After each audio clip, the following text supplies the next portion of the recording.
아픈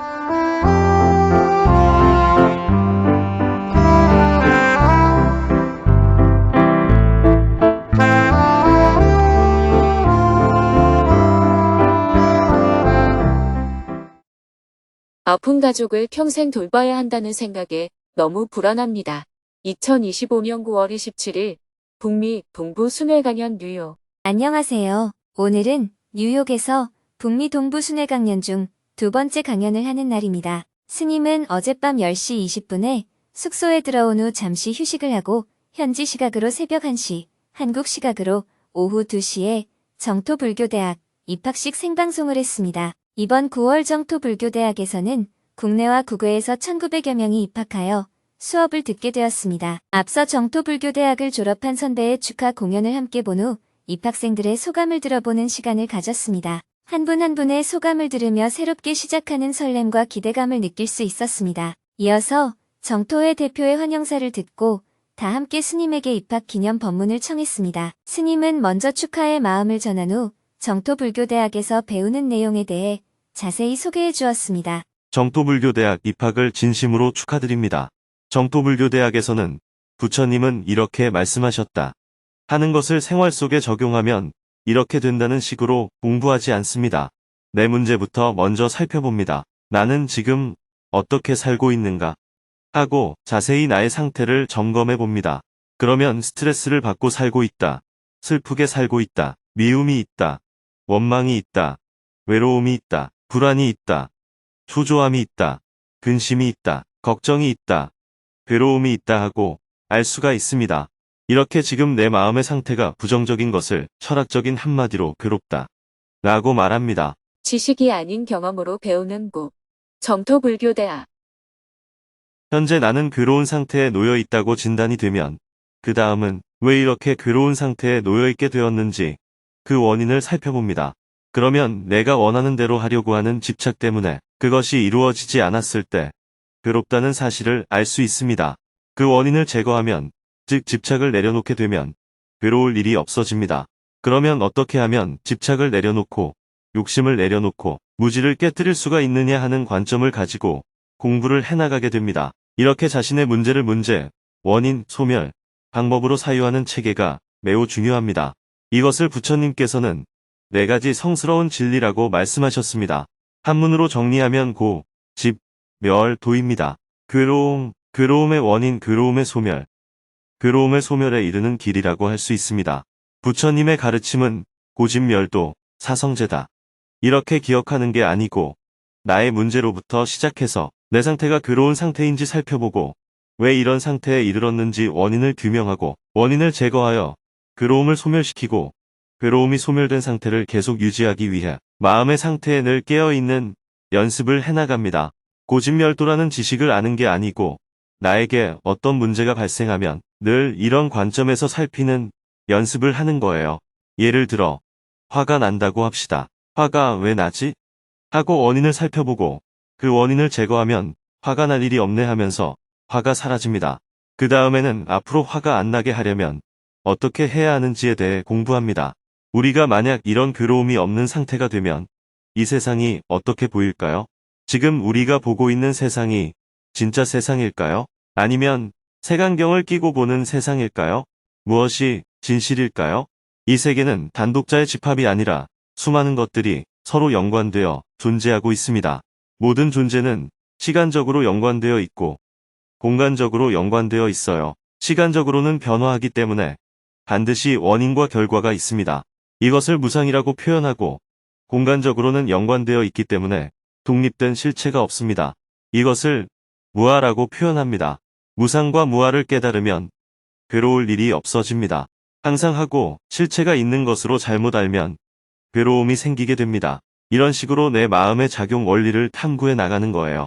부처님의 가르침을 지식으로 공부하는 것이 아니라 실제로 내가 괴로워하는 이유가 무엇이고 괴로움이 없는 상태를 이루려면 어떻게 해야 하는지 원리적으로 공부하는 곳이 정토불교대학입니다. 증문즉설은 어떤 사람이 괴롭다고 질문하면 저와 대화하면서 괴로움의 원인을 규명하고 이렇게 바라보면 괴로움이 없잖아 하면서 구체적인 사례를 갖고 대화를 나누는 것입니다. 반면에 정토불교대학은 증문즉설을 통해 사람들의 괴로움을 해소할 때 그 바탕이 되는 원리가 어떤 것인지를 공부하는 것입니다. 그래서 정토불교대학 공부를 하는 동안 실제로 집에 가서 어떨 때 괴로움이 발생하는지 관찰해야 합니다. 남편이나 아내와의 관계를 일주일간 관찰하면서 내가 어떨 때 스트레스를 받는지, 그때 내가 뭘 집착하는지, 또 그걸 자각하니까 스트레스가 없어졌는지 실제로 연습해 본 것을 다시 또 나눕니다. 이렇게 법문을 듣고 소감을 나누고 실제로 그것을 삶에 적용해 보고 그걸 다시 나누어야 합니다. 이것을 일주일에 한 번씩 모여서 진행자의 안내에 따라 하게 됩니다. 그리고 한 달에 한 번씩은 반별로 모여서 직접 길거리에 나가 어려운 사람을 돕는 모금 활동도 하고 버려진 쓰레기를 줍거나 쓰레기를 성상별로 분류해보는 활동도 하고 평화 실천 활동도 해보고 절도 같이 해봅니다. 이렇게 실제로 직접 행동해보는 실천 프로그램도 함께 하게 됩니다. 부처님이나 법륜 스님이 어떤 말씀을 하셨다는 게 중요한 게 아닙니다. 나는 어떤가 하는 것이 가장 중요합니다. 즉, 부처님의 말씀을 자기화하도록 모든 교과 과정이 구성되어 있습니다. 첫째, 영상으로 보내준 법문을 잘 듣고 충분히 이해합니다. 둘째, 법문의 내용 중에 하나를 뽑아서 실천 과제를 주면 그것을 집에서 직접 경험해 봅니다. 셋째, 한 주에 한 번씩 직접 모여서 영상 법문을 본 소감과 집에서 실천해봤던 경험을 나눕니다. 넷째, 한 달에 한 번 현장에서 실천 활동을 하고 다시 소감을 나눕니다. 이런 과정들이 조금 어렵다고 느낄 수도 있습니다. 그러나 중간에 포기하지 말고 꾸준히 공부해서 여러분 모두를 졸업식에서 다시 만날 수 있었으면 좋겠습니다. 정토불교대학을 졸업한다고 해서 돈이 벌리는 것도 아니고 출세를 하는 것도 아니에요. 그러나 괴로움 없이 살아가는 데에는 큰 도움이 됩니다. 지식과 기술을 배우는 학교도 아니고 믿음을 강조하는 학교도 아니에요. 직접 경험하는 것을 강조하는 학교라고 할 수 있습니다. 저는 지금 미국 뉴욕에 있습니다. 어제 뉴욕에 도착해서 뉴저지 교민들을 위해서 강연을 했고요. 지금은 새벽 2시입니다. 그래서 지금 눈이 잘 안 떠지니까 양해를 해주시기 바랍니다. 낮이든 밤이든 시간에 구애받지 않고 주어진 일을 해나가는 사람이 수행자입니다. 여러분도 그런 관점을 갖고 공부하시길 바랍니다. 법문이 끝나자 입학생 모두 조별로 화상회의 방에 입장하여 첫인사 및 자기소개 시간을 가졌습니다. 스님은 새벽 2시 30분이 넘어서 잠자리에 들었습니다. 잠시 눈을 붙인 후 5시 30분에 기상하여 새벽 수행과 명상을 하고 아침 식사를 했습니다. 식사를 마치고 오전에는 한국과 소통하며 업무를 보고 휴식을 했습니다. 점심 식사를 한 후 오후 1시에 뉴욕 강연이 열리는 플러싱으로 출발했습니다. 오늘 강연이 열리는 곳은 뉴욕 한인봉사센터입니다. 뉴욕 메트로폴리탄 지역 한인 및 이민자들을 위해 복지, 교육, 보건, 정신건강, 직업훈련, 이민 지원 등 다양한 프로그램을 운영하는 곳인데 오늘은 이곳에서 법륜 스님의 증문즉설 강연이 열렸습니다. 강연장 입구로 들어서니 주차장에서부터 스님을 알아보고 봉사자들과 참가자들이 인사를 했습니다. 특히 뉴욕 정토회 대표를 역임한 차효수님은 80세를 넘은 연세에도 불구하고 입구에서 스님을 반갑게 맞이하였습니다. 오래전부터 뉴욕 정토회를 이끌었던 많은 분들이 참석하여 스님도 반갑게 인사를 하였습니다. 1시 30분부터는 대기실에서 롱아일랜드에 있는 호프스트라 대학교에 근무하는 제니스 신 교수와 미팅을 했습니다. 제니스 신 교수는 베트남과 라오스에서 대학생들과 함께 취약 전 발달 장애아를 위한 지원 프로그램을 진행해오고 있는데 좋은 결과가 있었다며 JTS와 함께 프로젝트를 진행하고자 몇 년 전부터 노력하고 계십니다. 이번에는 캄보디아에서 작은 실험을 한 후 미얀마, 필리핀 등지로 사업을 확장해 볼 수 있을지 점검을 해보자고 제안했습니다. 교수님은 스님과 미팅을 하면 신이 난다고 하면서 제안서를 조금 더 명확하게 만들어 보겠다고 했습니다. 미팅을 마치자 강연을 시작할 시간이 되었습니다. 스님을 소개하는 영상이 끝나고 스님이 무대로 올라갔습니다. 240여 명이 자리를 가득 메운 가운데 박수와 환호가 쏟아졌습니다. 스님은 트럼프 당선 이후 국제 원조 축소로 인한 혼란과 그 속에서 개인의 역할과 태도를 강조하며 대화를 시작했습니다. 여러분이 선거를 잘하셨는지는 모르겠지만 트럼프 대통령이 당선된 뒤로 전 세계가 시끄럽습니다. 한미 관계만의 문제가 아니라 세계 곳곳이 혼란스러워하고 있어요. 특히 동남아 지역에서는 미국 국제개발처가 지원하던 프로그램들이 갑자기 끊겨버렸습니다. 트럼프 시대 국제 지원의 공백과 평화를 위한 작은 노력. 제가 그동안 동남아에서 가난한 나라 사람들을 돕는 일을 오랫동안 해오다 보니 여기저기서 저한테까지 지원을 요청하고 있습니다. 하지만 미국 정부가 하던 일을 개인이 대신하기는 어렵습니다. 지금 미얀마의 내전으로 인해 방글라데시 쪽에는 로힝야족이, 태국 쪽에는 산족과 카렌족이 국경을 넘어와 많은 난민들이 발생하고 있어요. 그동안 유엔 난민기구가 최소한의 생존을 보장할 수 있는 만큼 지원해왔는데 그 경비가 끊기니 난민 캠프 운영이 크게 어려워지고 있습니다. 어떻게 보면 그동안 미국이 좋은 일을 참 많이 했다 싶어요. 전체 지원금의 약 30%를 미국 정부가 부담했으니까요. 그런데 그게 중단되니 기본적인 식량만 겨우 공급되고 생필품 지원은 거의 불가능해졌습니다. 지금 상황이 혼란스럽긴 하지만 그래도 2차 세계대전이나 그 이전의 격변기에 비하면 훨씬 나은 편입니다. 모든 것은 상대적이잖아요. 어느 시대, 어떤 환경에서 살든 우리는 그 속에서 행복하게 살아야 합니다. 동시에 우리가 사는 사회가 조금이라도 평화롭고 정의로워지도록 작은 노력이라도 해야 합니다. 그래야 악화되는 것을 막고 더 나은 세상을 만들어 갈 수 있습니다. 이어서 누구든지 손을 들고 스님에게 질문을 했습니다. 2시간 동안 12명이 스님과 대화를 나눌 수 있었습니다. 그중 한 명은 정신적으로 아픈 가족을 평생 돌봐야 하는 것은 아닌지 불안하다며 그로 인해 자신도 지치고 힘들다고 하소연했습니다. 아픈 가족을 평생 돌봐야 한다는 생각에 너무 불안합니다.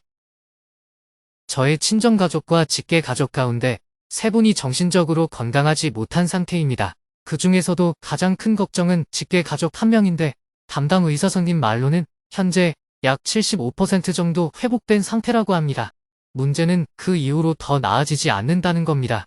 이 상태로 평생 제가 걱정을 안고 살아야 하는지 불안합니다. 게다가 성향 차이도 큽니다. 저는 늘 10분 일찍 준비하는 편인데 그 가족은 언제나 10분 늦습니다. 제가 재촉해야만 움직이니 답답한 상황입니다. 단순히 놀러가는 약속이라면 늦어도 괜찮겠지만 병원 예약이나 학교 일정처럼 놓치면 곤란한 일들은 결국 제가 챙겨야만 합니다. 앞으로도 이런 역할을 계속 맡아야 한다고 생각하니 불안이 더 커집니다. 그렇다고 본인에게 직접 이야기하자니 혹시 스트레스를 받아 증세가 더 심해지지 않을까 싶어 차마 말을 못 꺼냅니다. 의사 선생님께 직접 지적해도 되는지 아니면 가볍게라도 말할 수 있는지 물어봤지만 명확한 답을 듣지 못했습니다. 결국 75% 회복이라는 말 자체가 저에게는 큰 스트레스입니다. 게다가 친정 가족 2분도 문제가 있습니다. 한 분은 작년 겨울에 치아가 나빠지면서 스스로 건강 문제를 깊이 고민하다가 심리가 악화하여 온 가족이 몇 달을 고생했습니다. 그 무렵 제 직계 가족까지 병원에 입원하는 일이 겹쳐 힘든 시기를 보냈습니다. 시간이 지나 회복되자 잠시 안정을 찾았는데 최근 다시 치아가 나빠져 앞으로 반년 이상 큰 치료를 받아야 한다고 합니다. 단순히 몸이 아픈 것보다 그때처럼 정신적인 문제가 재발하지 않을까 미리 걱정부터 됩니다. 기후변화가 일어나는 건 객관적 사실입니다. 그런데 그 변화를 보고 두려움을 느끼는 건 주관적인 반응이에요. 수행이란 객관적인 현상을 바꾸는 것이 아니라 그 현상에 대한 두려움을 줄이는 것입니다. 예를 들어 가게에 손님이 오지 않는 건 객관적인 사실이죠. 그런데 손님이 없다는 이유로 스트레스를 받는 건 주관적인 문제입니다. 수행한다고 해서 손님이 갑자기 늘어나는 건 아닙니다. 수행의 의미는 손님이 없어도 내가 스트레스를 받지 않는 상태에 이르는 데 있습니다. 그렇다면 손님이 적더라도 스트레스를 받지 않으면 가게 운영에 도움이 될까요? 안 될까요? 기도한다고 해서 손님이 늘어나는 건 아니지만 내가 스트레스를 덜 받으니 경영을 더 효율적으로 하게 되고 그 결과 가게 운영에 도움이 되는 겁니다. 그런데 사람들은 수행을 하면 손님이 늘어나고 아픈 몸이 낫고 아이가 대학에 붙고 사업이 잘 될 것이다. 이런 식으로 접근합니다. 그래서 영험이 있느냐 없느냐 하는 혼란이 생기는 거예요. 원래 수행을 하는 목적은 내 마음을 안정시키는 데에 있습니다. 병이 낫거나 가게가 잘 되거나 시험에 합격하는 것과 수행은 직접적인 관계가 없어요. 그렇지만 마음이 안정되면 병의 회복에도 도움이 되고 가게 운영에도 보탬이 되고 공부에도 힘이 됩니다. 이렇게 구분을 할 필요가 있습니다. 그런데 기도하거나 수행하면 손님이 많아진다는 쪽으로 연결해 버리니 자꾸 문제가 되는 거예요. 예를 들어 아이가 교통사고로 한쪽 다리를 못 쓰게 되어 의족을 하게 되거나 뇌를 다쳐 기억력이 일부 상실되었다고 합시다. 사고 전과 비교했을 때 신체적, 정신적 능력이 75% 수준으로 떨어졌다는 것은 객관적인 사실입니다. 그렇다면 부모나 가족은 그 75%에 맞춰 기대와 요구를 조절해야 합니다. 그런데 많은 사람이 과거에 집착해서 마치 원상복귀만이 목표인 듯 살아갑니다. 죽을 줄 알았는데 살아나면 효과가 있다 라고 생각하면서 75%에 머무른다고 해서 아무리 치료해도 효과가 없다 라고 생각하는 것은 잘못된 겁니다. 만약 100억 원을 가지고 있다가 사업이 망해 지금 10억만 남았다면 사실 10억만으로도 충분히 살 수 있습니다. 그런데도 과거에 가졌던 100억에 집착하게 되면 망했다고 단정짓고 극단적인 선택을 하게 됩니다. 그것처럼 질문자는 과거에 집착하고 있는 거예요. 개와 함께 사는 걸 한번 떠올려 보세요. 개를 키울 때는 언젠가는 사람처럼 말도 하고 일도 하겠지 라고 기대하지 않잖아요. 그러나 똥오줌은 가리길 바랍니다. 그것조차 못하면 스트레스를 받게 되겠죠. 가족이 병에 걸렸든 다쳤든 능력이 75%에 머물러 있어도 강아지에 비하면 훨씬 낫습니다. 똥오줌도 못 가리는 강아지도 데리고 사는데 사람을 왜 못 데리고 살겠어요? 못 데리고 사는 건 기대치가 너무 높기 때문입니다. 자꾸 100%를 기준으로 보니까 스트레스를 받는 거예요. 그러니 걸어 다니는 것만 해도 다행이다 하고 기준을 낮춰야 합니다. 사람이 스스로 존엄을 지킬 수 있는지 여부를 가릴 때 가장 중요한 기준이 두 가지입니다. 첫째, 스스로 밥을 먹을 수 있는가입니다. 둘째, 스스로 대소변을 가릴 수 있는가입니다. 목이나 코에 관을 꽂고 음식을 먹어야 한다면 존엄을 지키기 어렵습니다. 대소변을 가리지 못하고 다른 사람이 챙겨줘야 한다면 사는 것 자체가 참 힘든 일입니다. 하지만 이 두 가지를 스스로 할 수 있다면 다른 건 큰 문제가 아닙니다. 이렇게 기준을 낮추면 어떤 사람과도 함께 살 수가 있어요. 왜 물건을 잃어버렸냐? 왜 제 시간에 못 갔냐? 이런 식으로 따지면 누구와도 같이 살기 어렵습니다. 의사가 말한 75% 회복이라는 것도 대략적인 표현일 뿐이에요. 정상 수준에는 못 미치니 기대를 너무 높게 가지지 말라는 뜻으로 이해하면 됩니다. 그러니 기대를 75%에 두지 말고 생존에 두어야 합니다. 밥을 스스로 먹는가, 대소변을 가리는가, 이 두 가지만 된다면 충분합니다. 병원에 가보면 제 손으로 밥을 못 먹는 사람이나 대소변도 못 가리는 사람이 많습니다. 실제로 이런 분들을 간호해보면 그 일이 얼마나 고되고 힘든지 알 수 있습니다. 내가 그런 처지가 되어도 힘들지만 돌보는 사람 또한 보통 일이 아닙니다. 이 두 가지가 해결되지 않다가 어느 날 이 두 가지가 해결되면 다른 것들은 전혀 문제가 되지 않아요. 질문자가 이런 일을 안 겪어봤기 때문에 지금 그렇게 걱정하는 겁니다. 직접 겪어보면 정신이 번쩍 들어서 지금 내 가족이 얼마나 괜찮은지 자각하게 됩니다. 실제로 이런 상황을 한두 해만 겪어도 밥을 제 손으로 먹고 대소변을 스스로 가리는데 뭐가 문제야 하고 생각이 바뀌게 될 겁니다. 75%라는 수치를 붙들지 말고 제 손으로 밥을 먹을 수 있는가, 대소변을 스스로 가릴 수 있는가, 이것만 딱 보세요. 그게 된다면 아무 문제가 없습니다. 나머지는 필요할 때 도와주면 그뿐이에요. 관점을 이렇게 가지면 좋겠습니다. 그리고 내 가족도 아닌 친정 문제에 대해 걱정하는 것은 질문자의 오지랖이에요. 아직 살만하니까 그런 걱정을 하는 겁니다. 친정 쪽 일은 어떻게 되든 그렇구나 하고 넘기면 됩니다. 신경 쓸 필요가 없습니다. 이렇게 관점을 바꿔야 그나마 편안하게 살 수 있습니다. 잘 알겠습니다. 계속해서 질문들이 이어졌습니다. 스님께서는 어떻게 개개인의 근기에 맞춰서 설법을 하십니까? 제 허물보다 남의 허물이 더 잘 보입니다. 어떤 수행을 하면 좋을까요? 임신 때부터 남편의 허와 폭언을 겪으며 현재 3살 아이를 키웁니다. 1년 넘게 대화도 없는 남편과 이혼을 한다면 어떻게 살아야 할까요? 현명한 어른이 되는 것이 어떤 것인지 궁금합니다. 법륜 스님은 어떤 고민이 있으십니까? 저는 화와 분노를 에너지 삼아 살아오고 있습니다. 종교적 관점에서 화를 왜 다스려야 하나요? 몸이 많이 아프고 나서 과연 어떻게 살아가야 할지 고민입니다. 스님께서는 30년 넘게 수행과 기도를 하시고 계신데 어떤 변화가 있으셨습니까? 마음의 평화를 느끼고 살고 싶은데 나이가 들수록 공격적이 됩니다. 질문자 중에는 스님에게 감사 인사를 하는 사람도 있었습니다. 암에 걸린 어머니가 지난 스님 강연에서 질문을 하신 후 씩씩하게 암투병을 하고 계십니다. 스님께 감사 말씀을 드리고 싶었습니다. 질문을 더 받고 싶었으나 교통체증이 심한 맨하튼으로 이동하여 영어 통역 증문즉설 강연을 해야 해서 2시간 만에 강연을 마쳤습니다. 강연 후에는 책을 구입하여 많은 분들이 스님의 사인을 받았습니다. 특히 어르신 한 분은 책을 10권 이상 구입하여 사인을 받으러 왔습니다. 스님이 왜 이렇게 책을 많이 사세요? 하고 묻자 어르신이 웃으며 대답했습니다. 제가 앞으로 스님을 뵙는다고 해도 얼마나 더 뵐 수 있겠습니까? 책 사인하는 동안 스님의 얼굴을 더 오래 보고 싶어서 책을 많이 샀습니다. 천주교 신자라고 자신을 소개한 분은 스님의 유튜브를 열심히 보고 있는데 좋은 일에 보태라고 하면서 보시금 봉투를 주고 가기도 했습니다. 많은 분들이 스님의 법문을 듣고 행복해졌다며 감사 인사를 하는 분들이 많았습니다. 책 사인회를 마치고 강연 봉사자들과 함께 기념사진 촬영을 했습니다. 강연 총괄을 맡은 박미경님과 부총괄을 맡은 권영민님에게 사인한 책을 선물하고 함께 기념사진을 찍었습니다. 강연 준비하느라 고생 많으셨어요.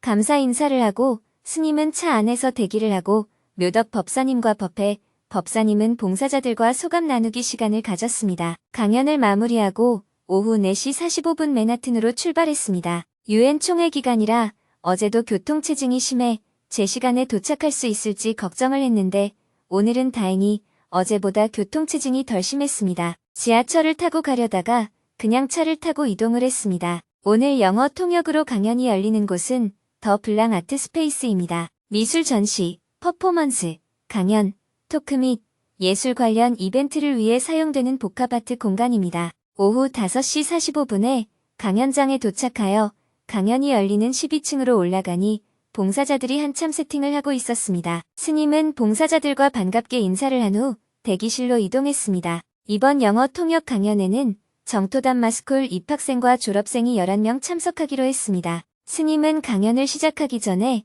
저녁 6시 30분부터 대기실에서 정토담 마스쿨 학생들과 대화의 시간을 가졌습니다. 정토담 마스쿨 수업을 들으면서 느낀 점, 어떻게 나의 삶이 바뀌는 경험을 하고 있는지 한 분 한 분의 소감을 들은 후 궁금한 점에 대해 질문을 받았습니다. 대부분 뉴욕과 뉴저지 인근에서 왔지만 버지니아에서 1명, 보스턴에서 1명, 코네티컷에서 1명이 참가하여 스님과 직접 대화를 나누는 뜻깊은 시간을 가졌습니다. 저녁 7시가 되어 다 함께 강연장으로 이동했습니다. 정토담 마스쿨 졸업생 라파엘 님이 기타 연주로 축하 공연을 해주었습니다. 아름다운 기타 연주로 청중을 맞이하니 한층 더 분위기가 밝아졌습니다. 80여 명의 미국 시민들이 아담한 강연장을 가득 채웠습니다. 스님과 통역을 맡은 제이슨 님이 무대로 향하자 큰 박수가 쏟아졌습니다. 먼저 스님이 인사말을 했습니다. 어제만 해도 맨해튼이 너무 복잡해서 차가 제대로 다지니 못할 거라 했는데 오늘은 주말이라 그런지 괜찮네요. 다들 오시느라 힘들지 않으셨어요? Yes, it wasn't difficult. 예, 힘들지 않았습니다. 다행입니다. 이어서 3명의 사전 질문과 8명의 현장 질문을 받았습니다. 1시간 반 동안 다양한 주제로 대화를 나누었습니다. 그중 한 명은 단체 내에서 직원과의 갈등으로 인한 분노와 상처가 여전히 남아있고 그 속에서 마음의 평화를 찾고 싶다며 스님에게 조언을 구했습니다. 직원들과의 갈등 이후 남은 분노, 어떻게 다스려야 할까요? I lead a non-profit organization. For the past decade, I worked hard to get it off the ground, and it's now pretty well recognized within the industry. Around the time that my business started taking off, I began having a lot of problems with my employees. Most of them, who are 20 years younger than I was, they started acting as if their CEOs had decided not to take orders. They behaved rudely and stepped on my boundaries, so I had to let them go one by one. About a year ago, I semi-shut down the business as my health declined too much. It's been a year, and I still find myself angry. Sometimes, the memories of what happened just pop up, things that were said, situations we were in, and I'm still angry. I'm secretly hoping that they would burn in hell. They fail miserably in the rest of their careers, and I think I'm still afraid to hire new people and form a new team. But I know I have to move forward, and I also want to find peace in my heart. I would really appreciate your words on how I can do that. 저는 비영리 단체를 운영하고 있습니다. 지난 10년 동안 열심히 일해서 단체를 성장시켰고, 이제는 업계에서도 꽤 인정받고 있습니다. 그런데 사업이 어느 정도 궤도에 오를 즈음부터 직원들과 문제가 많아졌습니다. 대부분 저보다 20년은 어린 사람들이었는데 마치 CEO 말을 듣지 않아도 된다는 듯한 태도를 보였어요. 무례하게 굴고 선을 넘는 행동을 해서 결국 한 명씩 해고할 수밖에 없었습니다. 그러다 약 1년 전 건강이 크게 나빠져서 사업을 사실상 반쯤 접었습니다. 1년이 지났는데 지금도 화가 여전히 가라앉지 않습니다. 가끔 그때 일이 떠올라요. 누가 무슨 말을 했는지, 어떤 상황이었는지 그 기억들이 머릿속을 스치면 여전히 화가 납니다. 속으로는 지옥에 떨어지면 좋겠다 하는 마음도 생기고요. 그들이 앞으로 실패하기를 바라는 마음도 있고, 새로 직원을 뽑아 팀을 다시 꾸리는 게 두렵기도 합니다. 하지만 그래도 앞으로 나아가야 하고 무엇보다 제 마음속 평화를 찾고 싶습니다. 어떻게 하면 좋을까요? 그 정도라면 혼자 사는 게 낫습니다. 사람하고 같이 살려면 서로 생각이 다르다는 것을 받아들여야 해요. 결혼한 부부도 서로 생각이 다르고 내가 낳아 키운 자식도 나와 생각이 다릅니다. 하물며 직장에서 직원의 생각이 나와 다르다는 건 너무나 당연히 받아들여야 합니다. 어떤 조직이나 직장을 운영할 때는 원칙이 필요합니다. 그 원칙을 어기면 해고할 수 있다는 사실도 공유해야 합니다. 규칙을 어겼을 때 해고할 수는 있지만 단지 내 말을 안 들었다고 화내면서 개인적으로 해고해서는 안 됩니다. 사람은 원래 서로 다르기 때문이에요. 대신 약속한 원칙에 따라 처리하면 됩니다. 그런데 질문자가 그 사람들을 떠올리며 스트레스를 받는다면 그건 그 사람들의 문제가 아니에요. 질문자 자신의 문제입니다. 누군가를 미워한다는 건 결국 내가 괴롭다는 뜻이에요. 어떻게 그들을 저주할까 하고 생각하는 것 자체가 나한테 괴로움이 됩니다. 이 괴로움은 상대가 준 게 아니라 내가 만든 것이에요. 즉, 그가 나를 괴롭히는 게 아니라 내가 나를 괴롭히고 있는 겁니다. 첫째, 내가 나를 괴롭히고 있다는 사실을 알아차리는 것이 중요합니다. 이런 생각에 사로잡혀 있으면 조직을 효율적이고 합리적으로 운영하기 어렵습니다. 새 직원을 뽑을 때도 이번에는 또 어떨까 하는 두려움이 생길 수 있습니다. 당연히 비슷한 사람이 또 올 수도 있겠죠.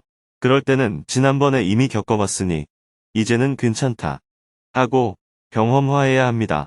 그런데 지금 질문자에게는 그 기억이 경험이 아니라 트라우마로 남아 있어서 현재와 미래를 두렵게 만들고 있습니다. 트라우마를 치유하고 경험으로 바꾸는 과정이 필요합니다. 처음 겪을 때는 어려웠더라도 두 번째는 이전 경험을 살려 더 쉽게 해결할 수 있어야 합니다. 둘째, 질문자는 아마도 좋은 일을 한다는 자부심이 있어서 내가 옳다 하는 생각이 강할 수 있습니다. 하지만 누구든 나와 생각이 다를 수 있습니다. 그 사실을 인정하고 그 위에서 합의점을 찾아야 합니다. 이 관점이 안 잡히면 결혼 생활, 자녀 양육, 회사 운영 등 인간관계 전반이 다 어려워집니다. 중요한 것은 주변 사람들이 나와 의견이 같아지거나 나에게 동조하는 것이 아니라 내가 나와 다른 사람을 인정하고 이해하는 것입니다. 그 사람을 충분히 이해하면서도 같이 가지 않을 수가 있습니다. 그가 나쁘거나 틀려서가 아니라 내가 다른 선택을 할 수도 있기 때문입니다. 이혼도 마찬가지예요. 상대가 미워서가 아니라 서로 다르기 때문에 내가 다른 선택을 해서 이혼할 수 있는 겁니다. 종교도 그렇습니다. 여러 종교 중에서 무엇을 선택하든 내 자유예요. 내가 선택한 종교는 옳고 내가 선택하지 않은 종교는 틀렸다고 생각하면 안 됩니다. 그런 것처럼 내가 어떤 사람을 선택하는 것은 내 자유이지만 다른 사람이 문제가 있다고 바라봐서는 안 됩니다. I have two small questions. I understand that in marriage people are entitled to have different opinions, but at work, don't you have to follow what your boss says? I think one of the reasons this experience became trauma instead of just an experience was because I had this enormous fear of letting people go and speaking up the truth that others didn't want to hear. They were acting out really badly, and I just had a very difficult time. What they were doing was not work, appropriate, and stuff like that, and it just went on for way too long. I guess I want to be free of that fear. 작은 질문 두 가지가 있습니다. 결혼에서는 서로 의견이 달라도 된다고 하셨는데 직장에서는 상사의 말을 따라야 하지 않나요? 제 경험이 단순한 경험이 아니라 트라우마가 된 이유는 사람들을 해고하거나 진실을 말하는 걸 너무 두려워했기 때문인 것 같습니다. 그들이 정말 심하게 문제를 일으켰는데 저는 너무 힘들었어요. 그 행동이 직장에 맞지 않는다는 걸 알면서도 상황은 오래도록 이어졌습니다. 저는 이제 그 두려움에서 벗어나고 싶습니다. 타인의 문제를 지적하지 못하거나 해고하지 못하는 이유는 착해서가 아니라 착한 사람이라는 말을 듣고 싶고 좋은 평가를 받고 싶기 때문입니다. 그러니 남이 듣기 싫은 말은 못하게 되는 거죠. 상사에게 바른 말을 못하는 것도 불이익이 두려워서이고 다른 사람에게 불편한 말을 안 하는 것도 착한 사람이라는 소리를 듣고 싶어서예요. 질문자도 사실 착한 사람은 아니잖아요. 그러니 비난을 좀 받아도 괜찮아요. 예수님도 많은 비난을 받으셨잖아요. 비난받는 정도를 넘어서서 십자가에 못 박혀 죽임을 당하셨죠. 부처님도 수많은 비난을 받으셨습니다.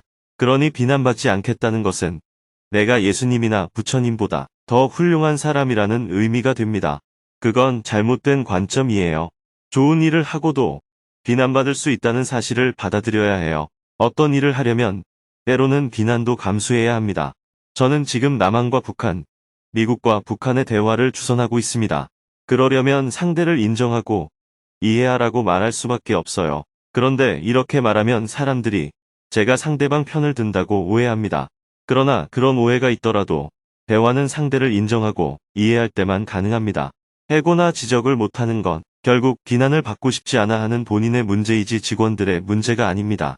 부하 직원이라 해도 자기 의견이 있으면 얼마든지 말할 수 있어야 합니다. 우리는 토론해야 하고 토론으로 결론이 나면 그 결과를 따라야 합니다. 부하가 무조건 상사의 말을 들어야 한다.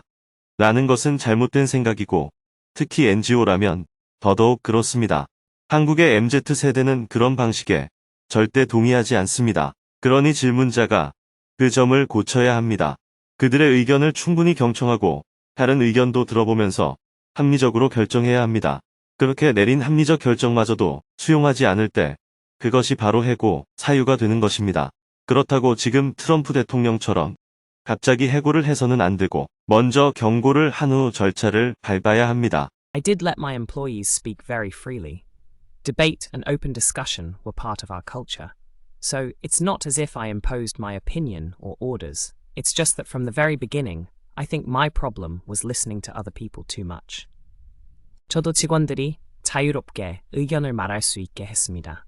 토론과 공개 토의도 우리 문화의 일부였어요. 제 의견을 강요한 게 아니라 사실은 처음부터 제가 다른 사람의 말을 너무 많이 들었던 게 문제였던 것 같습니다. 네, 그렇다 해도 결국 갈등이 생겼다는 건 부하 직원만의 문제가 아니라 상관인 질문자에게도 일부 책임이 있습니다. 어떤 조직에서도 갈등은 생길 수 있습니다. 그런데 지금 질문자는 그 일로 상처를 입었잖아요. 상사가 그렇게 상처를 받았다면 부하 직원은 또 얼마나 힘들었을까요? 조금 더 넓게 살펴볼 필요가 있습니다. Thank you. I understand. 감사합니다. 잘 알았습니다. 계속해서 질문들이 이어졌습니다. 시사적인 내용보다는 개인적인 고민에 대해 질문을 많이 했습니다. 고등학교 때 아버지의 자살 이후 삶이 의미가 없고 살아갈 동기가 느껴지지 않습니다. 제가 어떻게 바뀌어야 할까요? 불교에 대한 개념적 이해가 아니라 매일의 일상적인 알아차림과 깨달음에 대해서 알고 싶습니다. 스님은 매 순간 어떤 깨달음과 알아차림을 경험하시나요? 미국은 기독교 국가이다 보니 사람들이 신을 노엽게 하는 것을 두려워하는 믿음에 기반을 두고 있는 것 같습니다. 두려움에 기반하지 않은 도덕관을 가지는 것이 가능할까요? 저는 근본주의에 기반한 유대교의 영향 아래 자랐습니다. 두려움, 조종 등을 경험하여 새로운 영적 수행을 하고자 하는 마음이 있지만 조심스러운 마음이 듭니다. 제가 알고 있는 것에 기반해서 세상을 살아가고 있는데 제가 모르는 것에 대해서는 어떤 태도를 가져야 할까요? 졸업 후 좋은 조직을 설립해 운영하고 싶다는 꿈을 가지고 있지만 최근 불안장애 및 우울증 진단을 받았습니다. 회사 설립 이후 우울증이 심화되면 어떻게 될지 걱정이 됩니다. 취직 이후 스트레스와 불안 심리로 인해 약을 복용하고 있었으나 신체적인 어려움으로 현재 중단한 상태입니다. 재복용을 고려하고 있으나 부작용에 대해 우려가 됩니다. 부모에게 경제적으로 의존하고 있습니다. 19세가 되면 부모로부터 무조건 독립을 해야 하나요? 제 경우에는 어떻게 해야 할까요? 대학교 신입생인데 전공과 미래 직업에 대해 막연한 두려움이 있습니다. 어렸을 때 부모님에게 받은 지원을 돈으로 환산해 어머니께 드렸으나 다시 돌려주고 싶어 하십니다. 어머니가 위험에 처한 상황이신데 감지를 못하고 계신 것 같아 걱정입니다. 모든 질문에 대해 답변을 하고 나니 밤 9시가 다 되었습니다. 큰 박수와 함께 강연을 마쳤습니다. 강연장을 정해진 시간에 비워주어야 하는 관계로 공식적인 사인회가 예정에 없었으나 책을 구매한 청중들이 자연스럽게 사인을 요청했고 스님은 무대 위 테이블로 돌아가 즉흥적으로 사인회를 10분간 진행했습니다. 사인을 받고 떠나는 청중들의 얼굴에는 미소가 가득했습니다. 작년에 콜롬비아 대학교에서 스님을 초청했던 고우 스님도 참석하여 스님에게 감사 인사를 했습니다. 하버드 대학교를 다닌다는 학생은 내년에 꼭 하버드 대학에 오셔서 영어 통역 강연을 해달라고 부탁하기도 했습니다. 강연을 준비한 봉사자들과 함께 기념사진을 찍었습니다. 사진 촬영 후에는 강연 총괄 김민지님, 부총괄 이하람님, 사회와 강연장 섭외를 한 수스트롱님, 기타 연주를 해준 라파엘님에게 감사의 마음을 담아 책을 선물하였습니다. 스님은 강연을 준비한 봉사자들에게 수고가 많았다고 감사의 마음을 전한 후 숙소로 이동했습니다. 이어서 봉사자들은 법회 법사님과 함께 마음 나누기 시간을 가졌습니다. 이번 강연은 현지인 봉사자들이 포함되어 있었기 때문에 모든 과정이 영어로 진행이 되었습니다. 각자 강연을 통해 느낀 점도 영어로 나누었습니다. 다들 모자이크 붓다를 생생하게 체험하는 기회가 되었다고 얘기했습니다. 함께 할 수 있어서 참으로 좋았습니다. 앞으로도 이런 행사가 있으면 또 참석하고 싶습니다. 부정적인 일들이 너무나 많이 일어나는 요즘의 사회에서 이렇게 긍정적인 일이 여기에서 일어나고 있다는 것을 느끼게 되어서 고맙습니다. 어떤 일이든 나 혼자 할 수는 없다는 것을 느끼는 계기가 되었고 우리는 모자이크 붓다라는 것을 실감하는 기회였습니다.